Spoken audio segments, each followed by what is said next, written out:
అసలు విషయం ఏంటో నువ్వు చెప్పు. న్యాయం కావాలి మేడం. సో ఇప్పుడు మీకు న్యాయం కావాలి, మీ పిల్లల కోసం, మీ పిల్లల భవిష్యత్తు కోసం, వాళ్ళ ఖర్చుల కోసం మీకు ఇప్పుడు డబ్బులు కావాలి. ఖచ్చితంగా వస్తుంది. మెయింటెనెన్స్ అనేది ఒక రూల్ ఉంది. మా మెయింటెనెన్స్ మీరు కోర్టులో పెట్టుకుంటే మీకు డబ్బులు వస్తాయి. మీ పిల్లలకు కూడా మంచి ఎడ్యుకేషన్ వస్తుంది. వాళ్ళ ట్యూషన్ ఫీజు, ఏదైనా నేర్చుకోవడానికి కంప్యూటర్కి వెళ్తే కంప్యూటర్ ఫీజు, అవన్నీ కూడా మీరు తన దగ్గర నుంచి తీసుకోవచ్చు. మెయింటెనెన్స్ మీరు పెట్టే రైట్ మీకు ఉంది కదా, మెయింటెనెన్స్కి అప్లై చేయండి కోర్టులో.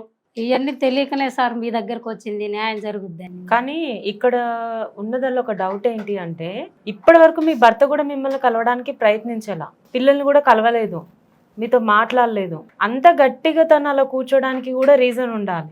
మీరే ఏదన్నా చేసి ఉండాలి, లేదా మీ ఇద్దరి మధ్య ఇంకేమైనా జరిగి ఉండాలి. అలా ఏది జరగకుండా తను అలా వదిలిపెట్టి కూర్చోడు కదా. ఏమైనా జరిగిందా? ఏం జరగలేదు మేడం. సో ఏమీ జరగలేదు అని మీరు అంటున్నారు.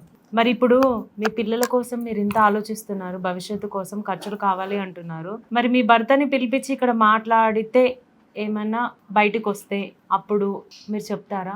ఏ భర్త అయినా కూడా కానీ అట్టిగానే వదిలిపెట్టాడు భార్యని. దానికి 1,00,000 రీజన్స్ ఉంటాయి. ఎవరికి పిచ్చి పట్టలేదు కదమ్మా, కట్టుకున్న భార్యని కన్న పిల్లల్ని వదిలేయడానికి. వదిలేసిండంటే ఏదో ఒక రీజన్ ఉండే ఉంటది. అది మీరు చెప్తలేరు కావచ్చు. మాకు ఏదైనా ఉంటే ఓపెన్ గా చెప్పండి. రీజన్ ఏంది? కొట్టడం, తిట్టడం, పట్టీలు అమ్ముకోవడం కాదు. ఓపెన్ గా ఏదైనా ఉందా? వాస్తవంగా ఏదైనా జరిగిందా? ఏం లేదు సార్. అతనే చెడ్డోడా? హస్బెండే చెడ్డోడు అంటారు. పిల్లలకు స్కూల్లో వేసారా మరి? వేసాం సార్. ఎక్కడ వేసారు? ఇక్కడ ఊర్లోనే వేసాం, గవర్నమెంట్ స్కూల్. గవర్నమెంట్ స్కూల్ వేసారు. చదువుతున్నారా మరి? ఓకే. మరి మీరేం పని చేస్తున్నారు? ఇళ్ళల్లో పని పోతాం సార్. ఇళ్ళలో పనికి వెళ్తున్నారా?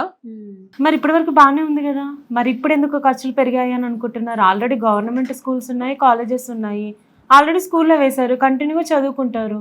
మరి ఇప్పటి వరకు లేనిది ఇప్పుడు కొత్తగానే డబ్బులు కావాలి అని ఎందుకు అడుగుతున్నారు? పిల్లలు పెద్ద అవుతుల్లా మేడం.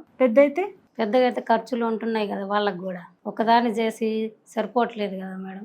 చూడమ్మా, భార్యాభర్తల బంధం అనేది మీరు మొదట నుంచే కరెక్ట్గా లేదేమో అని మా అనుమానము. ఆ విషయంలో ఏదో జరుగుంటేనే తప్ప అతను మిమ్మల్ని వద్దు అనుకొని దూరంగా ఉండడు. అర్థమైందా? సరే మరి పిలిపిద్దాము, మీ భర్తని ఇక్కడికి పిలిపిద్దాము, పిలిపించి మాట్లాడదాము. పిలిపిస్తేనే కరెక్ట్ ఉంటుంది. అవునండి. మళ్ళీ తన దగ్గర కూడా ఏం వర్షన్ ఉందో తనని కూడా వినాలి, తను ఏం చెప్తాడో చూడాలి. మీ ఇద్దరి మధ్య ఏం జరిగింది, మరి తను కూడా దీనికి అంగీకరిస్తారా డబ్బులు ఇవ్వడానికి, మీ పిల్లల కోసం మరి చూసుకుంటాడా లేదా అన్నది తనను కూడా పిలిపించి మాట్లాడదాము. దాని తర్వాత ఏమైనా నిజాలు బయటకు వస్తే మాత్రం మేమైతే ఏం తెలుసుకోకుండా అయితే మిమ్మల్ని ఊరికి కూర్చోబెట్టము, మీ భర్తను పట్టుకొని గట్టిగా అడగము. అన్నీ తెలుసుకున్న తర్వాతే మేము మాట్లాడతాము. సరే మీరు ఎలాగో ఏం చెప్పట్లేదు కాబట్టి మీ భర్తను కూడా పిలిపిస్తాము, మాట్లాడతాము, తను కూడా ఏం చెప్తాడో విందాము.